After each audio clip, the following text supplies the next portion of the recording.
রাজধানীর বনানীতে আগুন লাগা ভবনে রাজুকের পরিদর্শন, এখনো থাকার অনুমতি পাননি বাসিন্দারা। রাজুকের ইঞ্জিনিয়ার পুলিশে কল করছে, এখন ওদের কোনো রেসপন্স পাইতেছে না।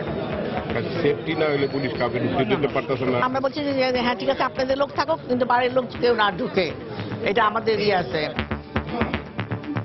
গাফিলতি নয়, শুধুই দুর্ঘটনা বলছে তিতাস। কোনোভাবে দায় এড়াতে পারে না কর্তৃপক্ষ, বলছেন বিশেষজ্ঞরা। সারাদিন আমাদের কাছে অসংখ্য মাটির নিচের অভিযোগ আসতে থাকে। প্রথমত এটি একটি নর্মাল কমপ্লেন ছিল, তাই খানিকটা সময় বেশি লেগেছে আমাদের। নিজের লোক থাকা দরকার নেই, কিন্তু তাদের সার্টিফিকেট লোক দিয়ে এই কার্যক্রম পরিচালনা করলে অন্তত দায়িত্ববোধটুকু এড়ানো থেকে বাঁচা যাবে। তিতাসের বিরুদ্ধে মামলা করবেন ভবন মালিকরা। দেখছিলেন প্রধান শিরোনাম। দুপুরের সময় সঙ্গে আছি আমি সৌমিত্র শুভ্র এবং আমি সজল দাস। এবার অন্যান্য শীর্ষ সংবাদ। মগবাজার মৌচাক ফ্লাইওভার এলাকায় ভারী সামগ্রী নিচে পড়ে প্রায়ই ঘটছে দুর্ঘটনা, অভিযোগ এলাকাবাসীর। অবহেলা নেই বলছে ঠিকাদারি প্রতিষ্ঠান। রিজার্ভ চুরির ঘটনায় জড়িতদের দ্রুতই ধরা সম্ভব হবে আশা ফিলিপিন সিনেটরের। চুরি যাওয়া অর্থ ফেরত আনা কঠিন ও সময় সাপেক্ষ, বলছেন বিশেষজ্ঞরা। আগামীকালের কাউন্সিলের সব প্রস্তুতি সম্পন্ন করেছে বিএনপি। পদ পাবে অভিজ্ঞ, ত্যাগী ও তরুণ নেতারা। ভেন্যু পরিদর্শন করলেন দলের নেতারা। এবং জাতীয় শিশু দিবসকে ঘিরে রাজধানীতে ক্ষুদে পাঠকদের জন্য 9 দিনব্যাপী বইমেলার আয়োজন। সকাল থেকে ছোটমণিদের পদচারণায় মুখর শিশু একাডেমি প্রাঙ্গণ।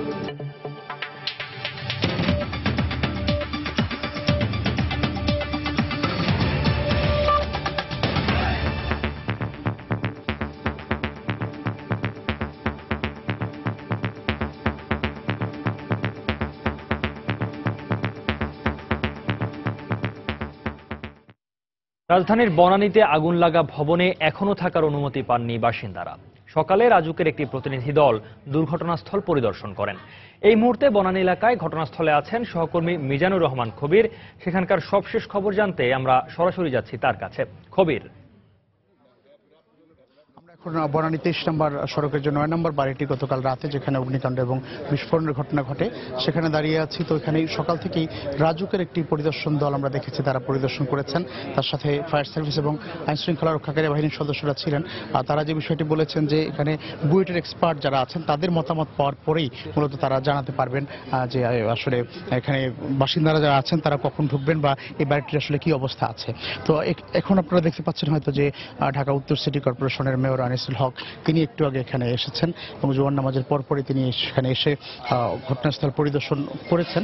তো তিনি একটু পরেই গণমাধ্যমের সঙ্গে কথা বলা শুরু করবেন। তার আগে আপনাদেরকে যদি একটু জানিয়ে রাখতে চাই আমি যে এখানে মোট 20টি ফ্ল্যাট এই বাড়িটিতে এবং বাম দিকের ক্ষতিগ্রস্ত হয়েছে 10টির মতো, বেশ ক্ষতিগ্রস্ত। এবং পরিদর্শনের দল যে দলটি এখানে এসেছে তারা বলেছেন যে পুরো বিধ্বস্ত হয়ে গেছে, এমনভাবে যে মনে হচ্ছে যে ভূমিকম্পের পরে বা বড় ধরনের ভূমিকম্পের যেরকম ক্ষয়ক্ষতি হয় ঠিক তেমনিভাবেই কিন্তু এটি ক্ষয়ক্ষতি হয়ে গেছে, এমনটি তারা কিন্তু বলছিলেন। তো ঢাকা উত্তর সিটি কর্পোরেশনের মেয়র এখানে আছেন, তার সাথে একটু কথা বলার চেষ্টা করবো আমরা। তো মাননীয় মেয়র, আমরা সরাসরি সম্প্রচারে আছি এখন এসে কি পরিস্থিতি দেখলেন বা আপডেটটা কি জানাতে পারবেন আমাদের? আপডেট এটুকু যে আমরা রাতে এই দুটো বাড়িতে কাউকে থাকতে দেইনি। আমরা রাত 4টার মধ্যে সবাইকে, বিশেষ করে পাশের বাড়িটা থেকে ক্লিয়ার করে আমরা সবাইকে বলেছি যার যার মতো থাকেন। এখানে আমরা সিকিউরিটি রেখে গেছি রাতে। আমরা যারা আটকা পড়েছিলেন তাদেরকে আমরা এই যে বিল্ডিং এ আগুন লেগেছে তার মাঝখান দিয়েই বের করেছি। রাত বোধহয় তখন 3টা+ এবং তাদের মধ্যে 3 জন বুড়ো মানুষ ছিলেন। তারা সবাই আমাদের আত্মীয় স্বজনের বাসায় গেছেন। এখন আমি যেটা মনে করি এই মুহূর্তে বুয়েট আসবে বলে আমি শুনেছি। এখানে গ্যাস উঠছিল রাস্তা দিয়ে, সেটা আমরা বন্ধ করেছি মাটি দিয়ে। আর বুয়েট আসার পরে এই বিল্ডিংটা পরীক্ষা করবে। তবে আমি এখনো মনে করি যে বুয়েট যদি সার্টিফাই না করে তাহলে পাশের বিল্ডিং এও যারা আছেন তারা বোধহয় আরো 1-2 দিন বাইরে থাকলে ভালো হয়। আর বাকি জিনিস তো আন্ডার কন্ট্রোল। আর কোনো দুর্ঘটনা ঘটার তো আমি দেখি না এই মুহূর্তে। এমনিতে একটা অভিযোগ প্রায় আসে যে আপনারা যখন কাজ করেন সিটি কর্পোরেশন, ঢাকা ওয়াসা, অন্যান্য সেবা সংস্থা, সমন্বয়হীনতার একটু কথা কিন্তু বারবারই উঠে আসছে। আসলে এটা তো রং কথা না, সমন্বয়হীনতা তো থাকতেই পারে। আমি আজকে সকালে খোঁজ নিয়েছি, এই কাজটি করার আগে মাস দেড়েক আগে আমরা ওয়াসা, বিটিসিএল, গ্যাস সবাই সঙ্গে ফর্মালি মিটিং করেছি। তবে একটি কমপ্লেইন আমার কাছে এসছে এই একটু আগে, সেটি হলো যে গত পরশুদিন ওয়াসাকে তিতাসকে ফর্মালি জানানো হয়েছে এখানে গ্যাসের একটি লিক আছে। তারপরে গতকাল আমরা কাজ করিনি। তবে একটি জিনিস সত্য যে আপনারা দেখেন, আগুন কিন্তু রাস্তায় নেই, আগুন রাস্তায় নেই, আগুন ঘরে লেগেছে এবং ঘর থেকে কিছু মালামাল বাইরে ছিটকে পড়েছে। তার মানে যদি অনেকে বলছেন একটি বার্স্ট হওয়ার শব্দ শুনেছেন, সেটি যদি হয়ে থাকে অনেক বিট অ্যারাউন্ড দ্য বুশ করার প্রয়োজন নেই। রাস্তায় আগুন লাগেনি, যদি গ্যাস বেরিয়েও থাকে আগুন লেগেছে 6 তলায় বা দোতলায় এবং সেখানে বিস্ফোরণ হয়েছে বলে অনেকে বলছেন। সেখানকার মাল রাস্তায় পড়েছে, এরকম একটা গ্রিল রাস্তায় পড়েছে। তার মানে আমি মনে করি যে ভেতরে কোনো ঘটনা ঘটেছে বলে আমার ধারণা। কিন্তু তিতাস কর্তৃপক্ষ বলেছিল যেটি যে এখানে যে রাস্তায় কাজ করছে এই কাজটি আসলে সিটি কর্পোরেশনের। হ্যাঁ, সিটি কর্পোরেশনের আপনাদের কথা নিশ্চয়ই। এবং বলা হচ্ছিল যে আপনাদের কর্মীরাই হচ্ছে তিতাস যেটি বলেছে যে এই গ্যাস পাইপলাইন দায়ী। এটির জন্য এটা বলা তো খুব সহজ, অমুক দায়ী অমুক দায়ী। আমি ফর্মালি বললাম 1.5 মাস আগে আমাদের একটি সমন্বয় মিটিং হয়েছে। এটাও ফর্মালি বললাম, আমাকে আজকে জানানো হয়েছে গত পরশুদিন কন্ট্রাক্টর তিতাসের কমপ্লেইন রেজিস্টারে ফর্মালি লিখিত কমপ্লেইন করে এসছে। আপনারা এটার ইনভেস্টিগেশন করতে পারেন। সুতরাং উদরপিণ্ডি বুধরগাড়ে না তোলা ভালো। তবে যে ঘটনাটি ঘটেছে সেটি রাস্তায় ঘটেনি, সেটি বিল্ডিং এ ঘটেছে এবং বিল্ডিং এর শব্দ হয়েছে দোতলা এবং 6 তলায়। আমি রাত্রে 2:15 বা 2:30টার মধ্যে এসে আগুন পেয়েছি। তারপর রাত 3:30টার মধ্যে আমরা সবাই কাজ করেছি, যারা আটকা পড়েছিলেন তাদের বের করেছি। শুকর আলহামদুলিল্লাহ যে কোনো জীবন অবসান হয়নি। তবে এর ইনভেস্টিগেশন হওয়া প্রয়োজন।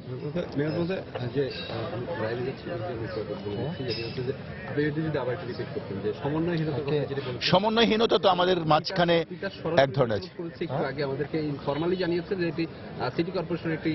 আমি তিতাসের এমডির সঙ্গে মিটিং করেছি একটু আগে আমার বাসায়, তিতাসের ডাইরেক্টর অপারেশনের সঙ্গে মিটিং করেছি এবং ফর্মালি তাদেরকে বলা হয়েছে যে আপনাদের কমপ্লেইন বক্সে গত পরশুদিন এই কন্ট্রাক্টর লিখিতভাবে কমপ্লেইন করে এসছে যে একটি গ্যাস লাইনে গ্যাসের সংযোগে সমস্যা আছে এবং ওনারা তার কোনো উত্তর দিতে পারেননি। দর্শক, আমরা সরাসরি ছিলাম বনানীতে, সেখানে ঢাকা উত্তর সিটি কর্পোরেশনের মেয়র আনিসুল হক তিনি ব্রিফ করছিলেন। সেখানে যে আগুন লেগেছে যে বাড়িতে, সেটি পরবর্তী যে ঘটনা, যে তৎপরতা, সেটি তিনি তদারক করছেন, তিনি জানাচ্ছিলেন। এর আগে আমাদের সঙ্গে যোগ দিয়েছিলেন আসলে মিজানুর রহমান কবির এবং তার মাধ্যমে আমরা উত্তরের মেয়র আনিসুল হকের বক্তব্য জানছিলাম। বৃহস্পতিবার মধ্যরাতে বনানীর 23 নম্বর সড়কের এই বাড়িটিতে গ্যাস পাইপলাইন বিস্ফোরণের একটি অংশ ধ্বংসস্তূপে পরিণত হয়। তিতাসের গাফিলতিকেই দায়ী করছেন বাসিন্দারা। শিগগিরই এই প্রতিষ্ঠানের বিরুদ্ধে মামলা করার সিদ্ধান্ত নিয়েছেন ভবন মালিকরা। এদিকে দুপুরে সংবাদ সম্মেলনে তিতাস কর্তৃপক্ষ দাবি করেন গাফিলতি নয়, এটি নিছকই একটি দুর্ঘটনা। দেখলে মনে হবে শক্তিশালী কোনো বোমার আঘাতে এই অবস্থা ভবনটির। বৃহস্পতিবার মধ্যরাতে বিস্ফোরণের পর পুরো বাড়িটি ঘিরে রেখেছে পুলিশ। রাত গড়িয়ে সকাল গড়িয়ে দুপুর পার হলেও ক্ষতিগ্রস্ত ভবনের বাসিন্দাদের বাড়িতে থাকার অনুমতি মিলছে না। তো এরকম আওয়াজ জীবন শুনে নাই কোনোদিন। তারপর দরজাটা ধাম করে খুলে গেল, আমি দেখলাম চারিদিকে আগুন। আপনার ওই ডাইনিং রুমে এসে দেখি আমাদের ওয়ালপেপার সবগুলো আগুন, ফ্রিজ টাকা দিয়ে সোফা টোফা সব মিলায় চারিদিকে আগুন। আমি জাস্ট মনে করলাম এটা কি হলো। এইটা বোধহয় ব্যাপার না, ব্যাপারটা অরিজিনাল প্ল্যান রাজুকের। রাজুকের ইঞ্জিনিয়ার পুলিশে কল করছে, এখন ওদের কোনো রেসপন্স পাইতেছে না। সেফটি না হলে পুলিশ কাউকে ঢুকতে দিতে পারতেছে না। আমরা বলছি যে হ্যাঁ ঠিক আছে, আপনাদের লোক থাকুক কিন্তু বাড়ির লোক কেউ না ঢুকে। এটা আমাদের আছে। দুর্ঘটনার ভয়াবহ স্মৃতি এখনো তাড়িয়ে বেড়াচ্ছে তাদের। আহতর একজন ভর্তি হাসপাতালে, তবে আহতদের শারীরিক ক্ষতি দিয়ে পরিমাপ করা যাবে না এই দুর্ঘটনার আসল ক্ষয়ক্ষতি। বাড়ির বাসিন্দারা বলছে, এ যাত্রায় ভবনের উপর দিয়ে ক্ষতি বেশি হলেও হয়তো ঘটতে পারত আরও একটি উত্তরা ট্র্যাজেডি। আর এজন্য তিতাসের গাফিলতিকেই দুষছেন তারা। প্রতিষ্ঠানটির বিরুদ্ধে আইনি লড়াইয়ে যাওয়ারও সিদ্ধান্ত নিয়েছেন তারা। আমাদের এই তিতাস গ্যাসের জন্য মামলা মোকদ্দমা সবই বিবেচনা নিতেছি, আমরা সময় বুঝে সব কাজ করব। এরই মধ্যে বাড়িটি পরিদর্শন করেছে ফায়ার সার্ভিস ও রাজুকের একটি প্রতিনিধি দল। আপাতত বাড়ির ভিতর থেকে প্রয়োজনীয় জিনিসপত্র বের করে নিয়ে আসার অনুমতি মিলছে বাসিন্দাদের। অ্যাপার্টমেন্ট যারা বাসিন্দা আছেন ওনাদেরকে বিনীতভাবে বলছি যে আপনারা একটু নিজেদেরকে একটু করেন, সংযম করেন, যাতে বুয়েটের যে বিশেষজ্ঞ প্রতিনিধি যারা আছে ওনারা এসে ওনাদের ওপিনিয়নটা দেওয়ার পরে তারপরে ইনশাআল্লাহ আপনারা যেতে পারবেন। এদিকে বিষয়টি নেহাতি দুর্ঘটনা হিসেবে দেখছে তিতাস। দুপুরে সংবাদ সম্মেলনে তাদের বক্তব্যে ঘুরে ফিরে দায় এড়ানোর চেষ্টা। সারাদিন আমাদের কাছে অসংখ্য মাটির নিচের অভিযোগ আসতে থাকে। আপনারা নিশ্চয়ই দেখেছেন গত রাত 2টো থেকে শুরু করে এখন পর্যন্ত কিন্তু আমাদের 2টো টিম সেখানে নিয়োজিত আছে। এই সময় যদি আরেকটা জায়গা থেকে অভিযোগ আসে, সেখানে পৌঁছতে গেলেও কিছুটা সময় কিন্তু যৌক্তিকভাবে লেগে যায়। কমপ্লেন তো সবেই জোরালো, কিন্তু যখন অগ্নিকাণ্ড সংঘটিত হয় তখন সেটাকে বেশি প্রায়োরিটি দেওয়া হয়। রোববারেই এটা কার্যক্রম কমিটিও গঠিত হবে, কারা কারা থাকছে, এবং কার্যক্রম সেদিন থেকেই শুরু হবে। বৃহস্পতিবার মধ্যরাতে রাজধানী বনানীর 23 নম্বর সড়কের এই ভবনটিতে হঠাৎ বিস্ফোরণ। কিছু বুঝে ওঠার আগেই আগুন লেগে যায় ভবনে। এতে অন্তত 10 জন আহত হয়। রাশেদ লিমন, সময় সংবাদ, ঢাকা। আবাসিক ভবনে গ্যাস সংযোগ দেওয়ার আগে ও পরে সঠিক নজরদারি ও পরীক্ষা নিরীক্ষা করা হয় না বলে প্রায়ই গ্যাস পাইপলাইনে দুর্ঘটনা ঘটছে বলে মনে করেন নগর পরিকল্পনাবিদরা। সময় সংবাদকে দেয়া এক সাক্ষাৎকারে নগর পরিকল্পনাবিদ ইকবাল হাবিব বলেন, এই ধরনের দুর্ঘটনার দায় কোনোভাবেই তিতাস এড়াতে পারে না। প্রথম গাফিলতির জায়গা হচ্ছে সংযোগ দেওয়ার পূর্বে যথোপযুক্ত পরিবীক্ষণ করা এবং প্রতি বছর সেই পরিবীক্ষণের কার্যক্রম বজায় রেখে সেটা ঠিক আছে কিনা সেটা নিশ্চিত করা। এই কার্যক্রমের মাধ্যমে সার্টিফিকেশন ছাড়া এই সমস্ত সংযোগ পরিচালনা করতে দেওয়া যাবে না। যারা এই সমস্ত কার্যক্রম করে, যে সমস্ত প্রকৌশলী, যে সমস্ত সংস্থা, সেসব প্রাইভেট সেক্টরকে নথিভুক্ত করে তাদের মাধ্যমে কার্যক্রম পরিচালনা করা সম্ভব। অর্থাৎ নিজের লোক থাকা দরকার নেই, কিন্তু তাদের সার্টিফাইড লোক দিয়ে এই কার্যক্রম পরিচালনা করলে অন্তত দায়িত্ববোধটুকু এড়ানো থেকে বাঁচা যাবে। বাংলাদেশ ব্যাংকের রিজার্ভ থেকে চুরি যাওয়া অর্থ ফিলিপিন্সে আনার পেছনে কারা জড়িত সে বিষয়টি দ্রুতই বেরিয়ে আসবে বলে আশা প্রকাশ করেছেন ফিলিপিন্স সিনেটর সার্জিও ওসমেনা।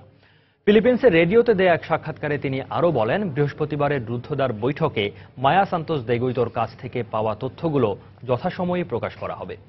এদিকে শিগগিরই প্রায় $2.25 লাখ বাংলাদেশকে ফেরত দেওয়ার কথা জানিয়েছে ফিলিপিন্সের বৈদেশিক মুদ্রা বিনিময়কারী প্রতিষ্ঠান ফিলরেম। বৃহস্পতিবার সিনেটের শুনানিতে অর্থ পাচারের ঘটনায় বাংলাদেশের কাছে ক্ষমা চেয়ে মুদ্রা বিনিময়ের লভ্যাংশ থেকে এ অর্থ ফেরত দেওয়ার কথা জানান প্রতিষ্ঠানটির প্রেসিডেন্ট সালুদ বাতিস্তা। বৃহস্পতিবারের সিনেট শুনানির এক্সিকিউটিভ সেশনের রুদ্ধদ্বার বৈঠকের পর বাংলাদেশের কেন্দ্রীয় ব্যাংকের রিজার্ভ ফিলিপিন্সে পাচারের কেলেঙ্কারিতে জড়িতদের বিষয়ে শিগগিরই বিস্তারিত তথ্য জানানো হবে বলে জানিয়েছেন ফিলিপিন্স সিনেটর সার্জিও ওসমেনা। এদিকে আরসিবিসি ব্যাংকের জুপিটার শাখার ব্যবস্থাপক মায়া দেগুইতোর পক্ষে বৃহস্পতিবারের সিনেট শুনানিতে সাফাই গিয়েছেন তার আইনজীবী ফার্দিনান্দ টোপাইকো। 5 ফেব্রুয়ারি জুপিটার শাখার ব্যবস্থাপক মায়া দেগুইতোর ব্যক্তিগত গাড়িতে প্রায় 2 কোটি পেসো সরিয়ে নেওয়ার সময় ব্যাংকের উল্টো দিকের রাস্তায় উইলিয়াম সোগো ব্যক্তিগত গাড়িটি পার্ক করা ছিল বলেও দাবি করেছেন তিনি। এছাড়াও আরসিবিসি ব্যাংকের জুপিটার শাখার অন্যান্য কর্মকর্তারা এই অর্থ পাচারের সাথে জড়িত বলেও অভিযোগ করেছেন ফার্দিনান্দ টোপাইকো। এজন্য আরও অনুসন্ধান, সাক্ষ্য প্রমাণ ও তদন্তের প্রয়োজন রয়েছে বলেও মনে করছেন তিনি। মায়ার পর এবার সিনেটের ব্লু রিবন তদন্ত কমিটির শুনানিতে তোপের মুখে পড়েছে দেশটির বৈদেশিক মুদ্রা বিনিময়কারী প্রতিষ্ঠান ফিলরেম। তদন্ত বলছে ফিলিপাইনে পাচার হওয়া $8.10 লাখ ফিলরেমেই পেসোতে রূপান্তর হয়। প্রথম দিকে এই লেনদেনের সাথে সম্পৃক্ততার কথা অস্বীকার করলেও প্রতিষ্ঠানের ভাবমূর্তি রক্ষার্থে বৃহস্পতিবার সিনেটের শুনানিতে ফিলরেমের প্রেসিডেন্ট সালুদ বাতিস্তা ঘোষণা দেন, ডলার লেনদেনের লভ্যাংশ থেকে বাংলাদেশকে $2,30,000 ফেরত দেওয়া হবে। আর এই সম্পৃক্ততার জন্য বাংলাদেশের কাছে ক্ষমাও চান তিনি। আমরা দ্রুতই $2,30,000 বাংলাদেশকে ফেরত দেব, কারণ আমরা এমন কোনো উৎস থেকে মুনাফা করতে চাই না যেটা নিয়ে প্রশ্ন উঠবে। এতে আমাদের প্রতিষ্ঠানের বিশ্বাসযোগ্যতা নষ্ট হবে। আমরা প্রমাণ করতে চাই অবৈধ লেনদেনের সাথে ফিলরেম সম্পৃক্ত না। এদিকে বাংলাদেশ ব্যাংকের রিজার্ভের অর্থ হ্যাকিং এর ঘটনায় ভাবমূর্তি সংকটে পড়েছে ফিলিপিন্সের রিজাল কমার্শিয়াল ব্যাংকিং কর্পোরেশন। আরসিবিসি ব্যাংকের জুপিটার শাখার সাবেক কাস্টমার সার্ভিস শাখার প্রধান রুমায়াদো আগার্দো শুনানিতে মায়ের বিরুদ্ধে ব্যক্তিগত গাড়ি দিয়ে অর্থ সরিয়ে নেওয়ার কথা জানানোর পর দায়িত্ব থেকে অব্যাহতি দেওয়া হয় মায়া দেগুইতোকে। তবে আরও আগেই কেন তাকে অব্যাহতি দেওয়া হলো না এ বিষয়ে সিনেটে প্রশ্নবিদ্ধ হন আরসিবিসির প্রধান নির্বাহী লরেন্সো তান। ঈশিতা ব্রহ্ম, সময় সংবাদ। বাংলাদেশ ব্যাংকে চুরি যাওয়া রিজার্ভের অর্থ আইনি প্রক্রিয়ার মাধ্যমে ফেরত আনা কঠিন ও সময় সাপেক্ষ। এক্ষেত্রে মুদ্রা পাচার বন্ধে বাংলাদেশ ও ফিলিপিন্সের সমঝোতা চুক্তির পাশাপাশি এখন বড় ভরসা বিশ্বব্যাংকের স্টোলেন অ্যাসেট রিকভারি প্রোগ্রাম। এমন পর্যালোচনা তুলে ধরে বিশ্লেষকরা বলছেন, চুরি যাওয়া টাকা উদ্ধারে ফিলিপিন্স সিনেটে চলমান বিচার প্রক্রিয়া গুরুত্বপূর্ণ ভূমিকা রাখতে পারে। যদিও হ্যাকাররা যে দেশেরই নাগরিক হোক না কেন, বাংলাদেশের প্রচলিত আইনে তাদের বিচার করা সম্ভব বলেও মনে করছেন তারা। জুবাইর ফয়সালের রিপোর্ট। বাংলাদেশ ব্যাংকের রিজার্ভের অর্থ কোনো দেশে বিনিয়োগ বা সংরক্ষণের পুরো বিষয়টি নিয়ন্ত্রিত হয় সুইফট কোডের মাধ্যমে। বিশ্বব্যাপী সুরক্ষিত বিবেচিত যে নেটওয়ার্কের জাল ছিন্ন করেই বিপুল পরিমাণ অর্থ সরিয়ে নিয়েছে হ্যাকাররা। আন্তর্জাতিক আইন বলছে এসব ক্ষেত্রে বিশ্বব্যাংকের স্টোলেন অ্যাসেটস রিকভারি প্রোগ্রামই সমাধান। কিন্তু মানি লন্ডারিং প্রতিরোধ আইন 2012-র 14 ধারার এক উপধারা বলছে বেহাত হওয়া অর্থ বা সম্পত্তি ক্রোক কিংবা অবরুদ্ধের আদেশ দিতে পারবে বাংলাদেশ। এর মধ্যে 2 ডেপুটি সহ গভর্নরের বিদায়, নতুন গভর্নর নিয়োগ, থানায় মামলা দায়ের, ঘটনা তদন্তে সিআইডির অন্তর্ভুক্তি সহ সম্ভাব্য অনেক কিছুই করা হয়েছে এই কদিনে। কিন্তু প্রশ্ন হলো, বেহাত হওয়া টাকা আবার ফিরবে তো বাংলাদেশ ব্যাংকের অ্যাকাউন্টে? টাকা পাওয়ার প্রক্রিয়াটা আমার মনে হয় এত সহজ না। সিনেট ইনকোয়ারি করছে, সিনেট মনে করছে আরসিবিসি ব্যাংকটাই ছিল কন্ডিউট যার মাধ্যমে টাকাটা নিয়ে নেওয়া হয়েছিল। আইনের ক্ষেত্রে বলা আছে যদি আপনার ঘটনাটা কিছু অংশ অন্য দেশেও সংগঠিত হয়, কিন্তু যদি এখানকার রোল ওভার কোনো ইম্প্যাক্ট থাকে তাহলে ধরা হবে যে ঘটনাটা এখানে সংগঠিত হয়েছে। বিশেষজ্ঞরা বলছেন, প্রচলিত ফিলিপিনো আইন কাঠামোতে অবৈধ অর্থ আবাসন, ক্যাসিনো আর শিল্পকলায় বিনিয়োগে কোনো বাধা নেই। আর এ সুযোগটিই নিয়েছে হ্যাকাররা। তাই ব্যাংকিং চ্যানেলের বাইরে চলে যাওয়া অর্থ ফিরিয়ে আনা অনেকটাই অসম্ভব। ব্যাংকিং খাতের বাইরে যেটা গেছে সেটা আদৌ ফিরে পাবেন কিনা সে সন্দেহ থাকে। অ্যান্টি কারাপশন কনভেনশনের অধীনে একটা টাস্কফোর্স প্রতিটা দেশে তৈরি করা হয় এবং ওই করাপশনের কনভেনশনের অধীনে যারা যারা সদস্য রাষ্ট্র আছে প্রত্যেকেই তাদের যদি এরকম কোনো ধরনের ঘটনা ঘটে তাহলে একে অপরকে সহযোগিতা করবে, এরকম একটা বাধ্যবাধকতা আছে। তারা বলছেন, সিঙ্গাপুরে পাচার হওয়া বিএনপি নেত্রী খালেদা জিয়ার কনিষ্ঠ পুত্র কোকোর টাকা দেশে আনতে প্রচলিত আইনের মাধ্যমেই ব্যবস্থা গ্রহণ করা হয়েছিল। এবারও তার ব্যতিক্রম হবে না। দীর্ঘ সময় লাগলেও তাতে সফলতা আসবে বলেই বিশ্বাস তাদের। কোকোর টাকা যে পদ্ধতিতে রিকভার করা হয়েছে এই টাকাটাও একই পদ্ধতিতে রিকভার করা হবে। জুবাইর ফয়সাল, সময় সংবাদ, ঢাকা। দুপুরের সময় আরও থাকছে। ভারতের ধর্মশালায় আজ টি-20 বিশ্ব আসরে নিজেদের মিশন শুরু করতে যাচ্ছে অস্ট্রেলিয়া, প্রতিপক্ষ নিউজিল্যান্ড। আগামীকালের ষষ্ঠ জাতীয় কাউন্সিলের সব প্রস্তুতি সম্পন্ন করেছে বাংলাদেশ জাতীয়তাবাদী দল বিএনপি। সকালে কাউন্সিলের ভেন্যু ইঞ্জিনিয়ার্স ইনস্টিটিউশনস পরিদর্শনে এসে এমনটাই জানিয়েছেন দলের সিনিয়র নেতারা। এ সময় দলের উপকমিটির আহ্বায়ক সহ দলের নেতাকর্মীরা কাউন্সিলের ভেন্যু ঘুরে দেখেন। মূল মঞ্চ সহ ইঞ্জিনিয়ার্স ইনস্টিটিউশনের নিরাপত্তা ব্যবস্থার খুঁটিনাটি পর্যবেক্ষণ করেন তারা। পাশাপাশি আমন্ত্রিত অতিথিদের যথাযোগ্য সম্মান প্রদর্শনের জন্য নেতাকর্মীদের বিভিন্ন পরামর্শ দেন দলের সিনিয়র নেতারা। আমাদের কার্যক্রম প্রায় শেষের দিকে। জাতীয়তাবাদী দলের কাউন্সিল সফল করার জন্য সর্বাত্মক প্রচেষ্টা গ্রহণ করা হয়েছে এবং আমরা সফল হচ্ছি। আপনারা সকলে সহযোগিতা করবেন। বাংলাদেশ জাতীয়তাবাদী দলের সকল স্তরের নেতা কর্মীদের জন্য একটি শুভ দিন, একটি স্মরণীয় দিন। বহুদিন পরে আমরা আমাদের জাতীয় কাউন্সিল করতে যাচ্ছি। আপনারা নিজ চোখে দেখেছেন যে এই কাউন্সিলকে সফল করার জন্য প্রত্যেকটি কমিটি এবং উপকমিটি আপ্রাণ চেষ্টা করে যাচ্ছেন যাতে এই সম্মেলন সফল হয়।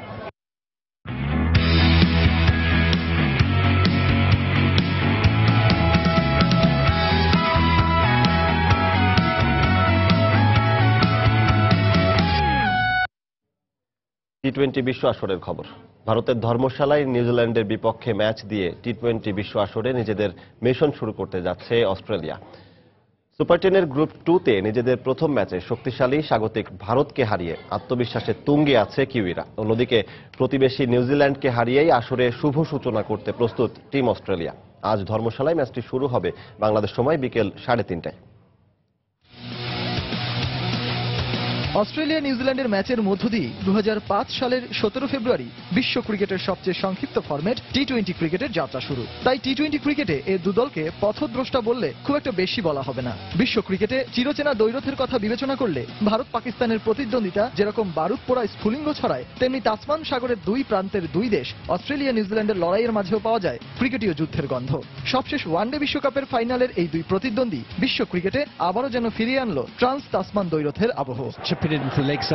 আগের ম্যাচেই ভারতকে হারানো নিউজিল্যান্ড এখন যেন সপ্তম আকাশে উঠছে। ম্যাককালাম পরবর্তী যুগে কেমন করবে নিউজিল্যান্ড তা নিয়ে বেশ আলোচনা হলেও বিশ্ব টি-20 শুরুতেই স্পিন ভেলকি দিয়ে ভারতের দৈত্যের মতো ব্যাটিং লাইন আপকে বধ করেছে কিউইরা। তাই অধিনায়ক কেন উইলিয়ামসন এ ম্যাচেও ভরসা রাখছেন মিচেল স্যান্টানার আর ইশ সোধির ওপর। সেক্ষেত্রে অ্যাডাম মিলনেকে রেখে এক পেসার সমৃদ্ধ একাদশী বানাতে চাইবে কিউইরা। অন্যদিকে ভারতের মাটিতে অস্ট্রেলিয়ার রেকর্ড খুব একটা বেশি ভালো নয়। সবশেষ নিজেদের মাটিতে ভারতের কাছে হারার পর দক্ষিণ আফ্রিকার বিপক্ষে সিরিজ জিতে দারুণভাবে ঘুরে দাঁড়িয়েছে তারা। তবে শুরুতেই দুর্ভাবনার কমতি নেই স্মিথের, কারণটা হলো ইনজুরি। দলের নির্ভরযোগ্য অলরাউন্ডার জেমস ফকনার এখনো লড়াই করছেন হ্যামস্ট্রিং ইনজুরির সাথে। আর অ্যাস্টন এগারের পাকস্থলীতে সমস্যা ধরা পড়ায় ওজি টিম ম্যানেজমেন্ট আছে কিছুটা অস্বস্তিতে।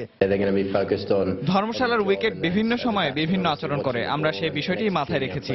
আসলে কাটেল ওভারে ম্যাচ হলেও মানসিকভাবে প্রস্তুতি আমরা নিয়ে রেখেছি। পেশাদার দল আমরা, ছোটখাটো ভুলগুলো এড়িয়ে ভালো একটা সূচনা করতে চাই। প্রায় 6 বছর পর টি-20তে মুখোমুখি হতে যাচ্ছে এই দুদল। আগের 5 বারের দেখায় অজিদের বিপক্ষে একবারও জিততে পারেনি কিউইরা। তবে সবকিছু ছাপিয়ে ম্যাচের নায়ক হতে পারে বৃষ্টিও, কারণ পাহাড়ে ঘেরা ধর্মশালায় ম্যাচের আগের দিন বৃষ্টি তো হয়েছেই, পাশাপাশি হবার সম্ভাবনা রয়েছে ম্যাচের দিনও। সজল মিত্র, রিচার্ড, সময় সংবাদ। মগবাজার মৌচাক ফ্লাইওভার এলাকায় মাথায় রড পড়ে শ্রমিকের মৃত্যুর পর নতুন করে প্রশ্ন উঠেছে প্রকল্প এলাকার নিরাপত্তা নিয়ে। এলাকাবাসীর অভিযোগ, এর আগেও কয়েকবার ছোটখাটো দুর্ঘটনা ঘটলেও তাকে গুরুত্ব দেয়নি নির্মাণ সংশ্লিষ্টরা। তবে নির্মাণ কাজের ঠিকাদারি প্রতিষ্ঠান বলছে শ্রমিক ও জননিরাপত্তায় তাদের কোনো অবহেলা নেই। শ্রমিক মৃত্যুর ঘটনাকে তারা দুর্ঘটনা বললেও বিশেষজ্ঞরা বলছেন অবহেলা বা দুর্ঘটনা যাই হোক, এ ধরনের ঘটনায় আইন সংশোধন করে যথাযথ ব্যবস্থা নেয়ার সুযোগ তৈরি করতে হবে। তাফসির বাবুর রিপোর্ট। শুরু থেকেই যান চলাচল ও নির্মাণ কাজ দুটোই সমানতালে চলেছে মগবাজার মৌচাক প্রকল্প এলাকায়। এক্ষেত্রে নাগরিক নিরাপত্তায় নানামুখী ব্যবস্থা নেওয়া হলেও প্রায়ই ঘটেছে দুর্ঘটনা। বুধবার ফ্লাইওভারের ইস্কাটন অংশে সেগমেন্ট থেকে খসে ভারী একটি রড মাথায় পড়লে মারা যান ইমন নামে এক শ্রমিক। এলাকাবাসীর অভিযোগ, হরহামেশাই এরকম ভারী সামগ্রী নিচে পড়লেও নির্মাণ সংশ্লিষ্টরা গুরুত্বই দেননি। ওরা রাস্তাঘাট ব্লক করে যে কাজটা করবে সেই কাজটা ওরা করে না। রাস্তার ক্লিপগুলো দেখতেছেন, এগুলা দড়ি দিয়ে বেঁধে বেঁধে যে ফালাই দিবে, এটা ফালে না, সরাসরি ওখান থেকে ফালাই দেয়। মাঝখানে একটা খপ আছে না, খপ দিয়া একটা রড পড়ছে এত বড়। বললাম কি কেমনে কাম করো, কোনো কি আর করে না ওরা। তবে ফ্লাইওভারের ইস্কাটন থেকে মৌচাক অংশের নির্মাণ কাজ পাওয়া ঠিকাদারি প্রতিষ্ঠান বলছে কাজ চলাকালীন সময়ে যথেষ্ট নিরাপত্তা নিয়েছিলেন তারা। এখানে ফুল প্রোটেকশন দেওয়া ছিল, সবকিছু ভেদ করে সে উল্টা পাশ থেকে হঠাৎ করে কাজের মাঝখানে চলে আসে এবং হাত ফসকে একটা রড পড়ে গেছে, তার জন্য অ্যাক্সিডেন্ট হয়েছে। Helmet, safety belt, safety jacket, boot সবারই দেওয়া আছে। আমি আজকে বলছি যে হেলমেট ছাড়া আমি কারো কাজ করতে দেবো না, তাতে কাজ বন্ধ থাকো। তবে নগর পরিকল্পনাবিদ ও বিশেষজ্ঞরা বলছেন নিরাপত্তা জোরদারের সঙ্গে সঙ্গে এ ধরনের ঘটনায় আইনি প্রতিকারের সুযোগ রাখতে শ্রম আইন সংশোধনের উদ্যোগ নিতে হবে সরকারকে। গত 7 বছরে অ্যারাউন্ড 800-র মতো ডেথ রেকর্ড আমার কাছে আছে। এছাড়াও অনেক অ্যাক্সিডেন্ট আছে যাতে মানুষ পঙ্গু হয়ে যাচ্ছে চিরজীবনের জন্য। এগুলো ওই যেখানে হয় সেখানেই বিভিন্ন উপায়ে এটাকে ধামাচাপা দিয়ে দেওয়া হয়। সময় হচ্ছে সরকারের সুনির্দিষ্ট কাঠামো তৈরি করা, যেখান থেকে নিশ্চিত করা যাবে কোনটি অবহেলাজনিত হত্যাকাণ্ড এবং কোনটি দৈব দুর্ঘটনা। আইন না থাকলে তৈরি করে হলেও এই বিষয়ে শৃঙ্খলা ফিরিয়ে আনতে হবে। এদিকে নিহত শ্রমিকের পরিবারকে ক্ষতিপূরণ দেয়া হবে বলে জানিয়েছে প্রকল্পের ঠিকাদারি প্রতিষ্ঠান। তাফসির বাবু, সময় সংবাদ, ঢাকা। জাতীয় শিশু দিবসকে ঘিরে রাজধানীতে ক্ষুদে পাঠকদের জন্য বইমেলার আয়োজন করেছে শিশু একাডেমি। সকাল থেকে ছোট্ট সোনামণিদের পদচারণায় মুখর হয়ে ওঠে মেলা প্রাঙ্গণ। শিশুদের জন্য নতুন বইয়ের পাশাপাশি নাচ, গান, যাত্রা, নাটক, কবিতা সহ নানা আয়োজন আছে 9 দিনের এই মিলন মেলায়। আত্মবিশ্বাসী এই সোনামুখগুলোর পরিবেশনা তাদের চেতনাকে করছে শানিত। 71-এর মুক্তিযুদ্ধ এদের হৃদয়ে কতটা প্রভাব ফেলছে তা যেন তাদের চোখ মুখের ভাষায় জানান দিচ্ছে। শুক্রবার সকালে রাজধানীর শিশু একাডেমি প্রাঙ্গণ জুড়ে ছিল শেখ মুজিবুর রহমানের ৯৭তম জন্মবার্ষিকী এবং জাতীয় শিশু দিবস উপলক্ষে এমন বর্ণিল আয়োজন। বেলুন উড়িয়ে মেলার উদ্বোধন করেন ঢাকা বিশ্ববিদ্যালয়ের উপাচার্য আ.ম.স. আরিফিন সিদ্দিক। ছিলেন কথা সাহিত্যিক ইমদাদুল হক মিলন। হাজারো ষড়যন্ত্র আর অপপ্রচারের পরেও ৭১-এর মুক্তিযুদ্ধের চেতনায় বড় হয়ে ওঠা প্রজন্ম সব প্রতিকূলতা জয় করবে বলে আশা প্রকাশ করেন সাহিত্যিক, প্রকাশক ও শিক্ষাবিদেরা। শুধুমাত্র ছোটদের বইয়ের জন্য একটি মেলা, এটি আমার কাছে অত্যন্ত গুরুত্বপূর্ণ ব্যাপার মনে হয়। বই হচ্ছে এক একটি আলোর কারখানা। আমরা যদি আমাদের শিশুদের হাতে বই তুলে দিতে পারি, তাদেরকে যদি মানুষের মতো মানুষ হিসেবে তৈরি করতে পারি, তাহলে আমাদের দেশটি বঙ্গবন্ধুর স্বপ্নের সোনার বাংলাদেশ হিসেবে গড়ে উঠবে। আত্মবিশ্বাসী মানুষই অন্য 10 জনকে আত্মবিশ্বাসী করে গড়ে তুলতে সাহায্য করে। তোমাদের প্রতি আমার এটি আহ্বান থাকবে যে তোমরা আত্মবিশ্বাসী হবে এবং আত্মবিশ্বাসী হওয়ার জন্যই তোমাদেরকে জ্ঞানের সাথে যুক্ত থাকতে হবে। বইমেলার পাশাপাশি এমন সাংস্কৃতিক নানা আয়োজন থাকবে 9 দিন ধরে।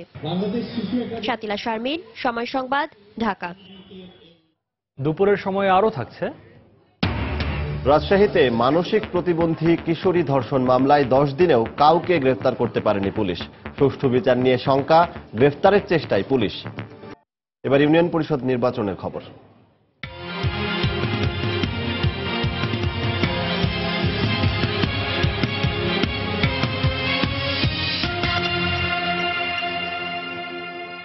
মুন্সিগঞ্জের সিরাজদি খান উপজেলায় 14টির মধ্যে 10টি ইউনিয়ন পরিষদের নির্বাচন অনুষ্ঠিত হবে 22 মার্চ। এরই মধ্যে সেসব এলাকায় বইছে নির্বাচনী হাওয়া। দর্শক, এই মুহূর্তে মুন্সিগঞ্জে আছেন আমাদের রিপোর্টার তানিন মেহেদি। আমরা সরাসরি চলে যাচ্ছি তার কাছে।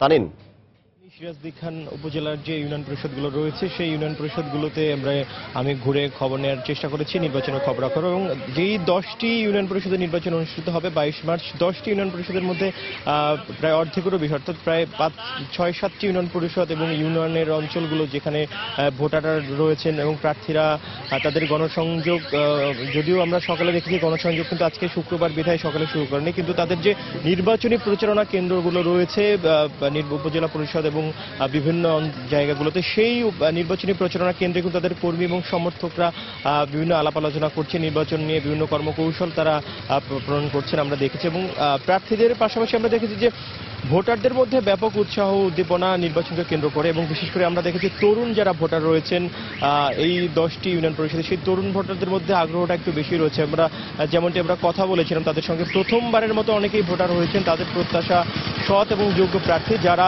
তরুণ প্রজন্মের যে চাহিদাগুলো রয়েছে এবং বিশেষ করে যারা ওই ইউনিয়ন পরিষদের উন্নয়নের জন্য কাজ করবে তাদেরকে ভোট দিবেন, এমনটি তারা বলেছেন।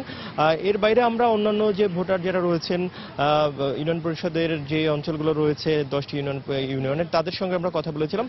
তারা আসলে সুষ্ঠু নির্বাচন যাতে হয় সেই বিষয়ে স্থানীয় প্রশাসনের দৃষ্টি আকর্ষণ করছেন, এবং তারা বলছেন যে যাতে সুষ্ঠু এবং শান্তিপূর্ণভাবে ভোটাররা তাদের ভোটাধিকার প্রয়োগ করতে পারেন সেই বিষয়টি যাতে স্থানীয় প্রশাসন নিশ্চিত করেন সেই দাবি তারা জানিয়েছেন। আর আমরা দেখেছি যে যারা প্রার্থী রয়েছেন তারা কিন্তু, আমরা যতটুকু জানতে পেরেছি, দুপুরের পর থেকেই তারা প্রার্থীরা জনসংযোগ করবেন এবং তারা ভোটারদের কাছে গিয়ে শেষ মুহূর্তের যে নির্বাচনী প্রচারণা সেটি তারা চালাবেন। তো সজল, এখনকার মতো এই ছিল আমার কাছে থাকা সব শেষ খবর। সজল। দর্শক, মুন্সিগঞ্জের সিরাজদি খান উপজেলা থেকে আমাদের সাথে যোগ দিয়েছিলেন সহকর্মী তানিন মেহেদি। তিনি জানাচ্ছিলেন ওই এলাকায় ইউনিয়ন পরিষদ নির্বাচন উপলক্ষে প্রচারণা খবরাখবর। রাজশাহীর দুর্গাপুরে মানসিক প্রতিবন্ধী এক কিশোরীকে ধর্ষণের মামলা দায়েরের 10 দিন পেরিয়ে গেলেও অভিযুক্ত কাউকে এখনও গ্রেফতার করতে পারেনি পুলিশ। ভুক্তভোগী পরিবারের অভিযোগ, আসামিদের গ্রেফতারে গড়িমসি করছে পুলিশ। এ অবস্থায় সুষ্ঠু বিচার নিয়ে শঙ্কিত তারা। তবে অভিযুক্তদের গ্রেফতারে চেষ্টা চলছে বলে জানিয়েছে পুলিশ। হাবিবুর রহমান পাপ্পুর ছবিতে সাইফুর রহমান রকির রিপোর্ট। বিয়ের প্রলোভন দেখিয়ে রাজশাহীর দুর্গাপুর থানার দেবীপুরে এক মানসিক প্রতিবন্ধী কিশোরীকে ধর্ষণের অভিযোগ উঠেছে একই গ্রামের মানজন আলীর ছেলে শফিকুল ইসলামের বিরুদ্ধে। ওই কিশোরী 3 মাসের অন্তঃসত্ত্বা হয়ে পড়ার পর ঘটনাটি জানাজানি হলে গ্রাম্য সালিশে বিষয়টি মিটমাটের চেষ্টা করেন অভিযুক্ত শফিকুল ও তার সহযোগী কুলসুমা। কিন্তু সেখানে ন্যায্য বিচার না পাওয়ায় 7 মার্চ দুর্গাপুর থানায় দুজনার নাম উল্লেখ করে মামলা করেন কিশোরীর মা। আসামিদের ধরতে পুলিশ গড়িমসি করছে এমন অভিযোগ করে এ ঘটনার সুষ্ঠু বিচার পাওয়া নিয়ে শঙ্কায় রয়েছেন কিশোরীর মা। গ্রামের লোকজন থানাতে যে অভিযোগ দেয় এখন ওসি সাহেব মানা করে যে আর ধাড়ানি টাড়ানি দিতে সালিশ টালিশ করতে তারা বলছে যে আমরা 5,000 টাকা দিয়ে আপোষ হতে চাই। আমি বলেছি যে না, আমি 5,000 টাকা দিয়ে মেয়ের ইজ্জত বেঁচে খাইতে রাজি নাই, আমি ন্যায্য বিচার চাই, আমার মেয়ের এত বড় ক্ষতি করেছে, আমি বিচার চাই। এদিকে এলাকায় থাকলেও অভিযুক্তদের কাউকে বাড়িতে গিয়ে পাওয়া যায়নি। গ্রামবাসীও ন্যাক্কারজনক এ ঘটনার বিচার দাবি করেছেন। গরিবের বিচার হয় না, বড় লোকেরা টাকা দিয়ে বিচার বন্ধ করে দেয়, তো এইটা যেন না হয় আমরা এটাই চাইছি। এই জঘন্য কাজ যে করেছে এই প্রতিবন্ধী মেয়েকে এর সুষ্ঠু বিচার আমরা চাই। উচিত বিচার না করলে দেশ নষ্ট হয়ে যাবে না। আর দুর্গাপুর থানার ওসি জানান, আসামিদের ধরতে তৎপর রয়েছে পুলিশ। ভিকটিমকে আমরা ওসিসির মাধ্যমে তার যে ডাক্তারি পরীক্ষা সেটা করানো হয়েছে, যে আইনি সুরক্ষা, তাদেরকে যেন কেউ ভয়ভীতি না দেখায়, তারা যেটা প্রাপ্য অধিকার সেটা পায়। আর আসামি আমরা নিশ্চিত যে আমরা খুব দ্রুত আসামিকে গ্রেপ্তার করে বিজ্ঞ আদালতে সোপর্দ করতে পারবো। পুলিশ জানিয়েছে, মামলার পর মানসিক প্রতিবন্ধী ওই কিশোরীকে রাজশাহী মেডিকেল কলেজ হাসপাতালের ওসিসিতে ডাক্তারি পরীক্ষা করা হয়েছে। পরে নারী ও শিশু নির্যাতন দমন আইনে তার জবানবন্দি রেকর্ড করা হয়েছে। সাইফুর রহমান রকি, সময় সংবাদ, রাজশাহী।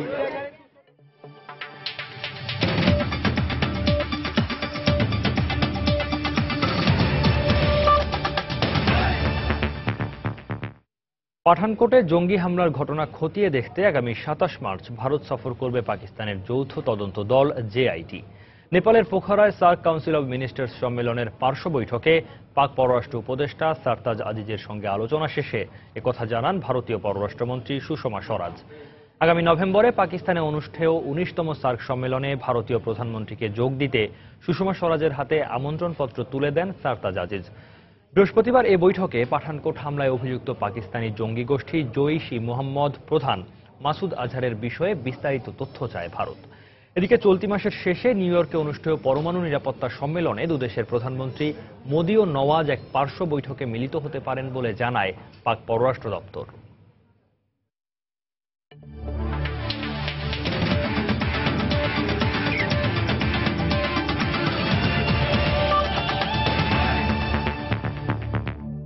বিশ্বকাপ বাছাইয়ে জর্ডানের বিপক্ষে মাঠে নামার আগে শুক্রবার প্রীতি ম্যাচে আরব আমিরাতের মুখোমুখি হবে বাংলাদেশ ফুটবল দল। আবুধাবির জায়েদ স্পোর্টস সিটি স্টেডিয়ামে ম্যাচটি শুরু হবে বাংলাদেশ সময় রাত 9টায়।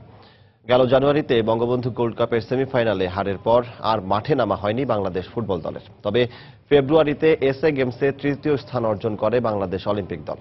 ফুটবলারদের নিষেধাজ্ঞা এবং ইনজুরির কারণে দলের প্রথম সারির ফুটবলারদের ছাড়াই আরব আমিরাত ও জর্ডানের বিপক্ষে 2টি ম্যাচ খেলতে হবে বাংলাদেশকে। এই 2 ম্যাচের জন্য জাতীয় দলের অধিনায়কত্ব করবেন রেজাউল করিম রেজা। আরব আমিরাতের কন্ডিশনের সঙ্গে মানিয়ে নিতে বৃহস্পতিবার স্থানীয় একটি মাঠে অনুশীলন করেন ফুটবলাররা। শক্তিতে প্রতিপক্ষ আরব আমিরাত অনেক এগিয়ে থাকলেও ভালো খেলার আশা বাংলাদেশের। ফিফা র্যাঙ্কিংয়ে আরব আমিরাতের অবস্থান 64তে আর বাংলাদেশের অবস্থান 177-এ।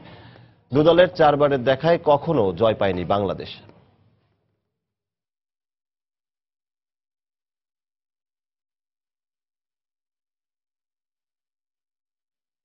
দুপুরের সময়ে এ পর্যায়ে শীর্ষ সংবাদ জানিয়ে দিচ্ছে আরেকবার। রাজধানীর বনানীতে আগুন লাগা ভবনে এখনো থাকার অনুমতি পাননি বাসিন্দারা। গাফিলতি নয়, শুধুই দুর্ঘটনা বলছে তিতাস। দায় এড়াতে পারে না কর্তৃপক্ষ, বলছেন বিশেষজ্ঞরা। মগবাজার মৌচাক ফ্লাইওভার এলাকায় ভারী সামগ্রী নিচে পড়ে প্রায়ই ঘটছে দুর্ঘটনা, অভিযোগ এলাকাবাসীর। অবহেলা নেই বলছে ঠিকাদারি প্রতিষ্ঠান। রিজার্ভ চুরির ঘটনায় জড়িতদের দ্রুতই ধরা সম্ভব হবে আশা ফিলিপিন্স সিনেটরের। চুরি যাওয়া অর্থ ফেরত আনা কঠিন ও সময় সাপেক্ষ, বলছেন বিশেষজ্ঞরা। আগামীকালের কাউন্সিলের সব প্রস্তুতি সম্পন্ন করেছে বিএনপি। পদ পাবে অভিজ্ঞ, ত্যাগী ও তরুণ নেতারা। ভেন্যু পরিদর্শন করলেন দলের নেতারা। এবং জাতীয় শিশু দিবসকে ঘিরে রাজধানীতে ক্ষুদে পাঠকদের জন্য 9 দিনব্যাপী বই মেলার আয়োজন। সকাল থেকে ছোট মনিদের পদচারণায় মুখর শিশু একাডেমি প্রাঙ্গণ। এই ছিল দুপুরের সময়। যে কোনো খবর পেতে ভিজিট করুন সময়নিউজ.tv। সঙ্গে থাকুন সময়।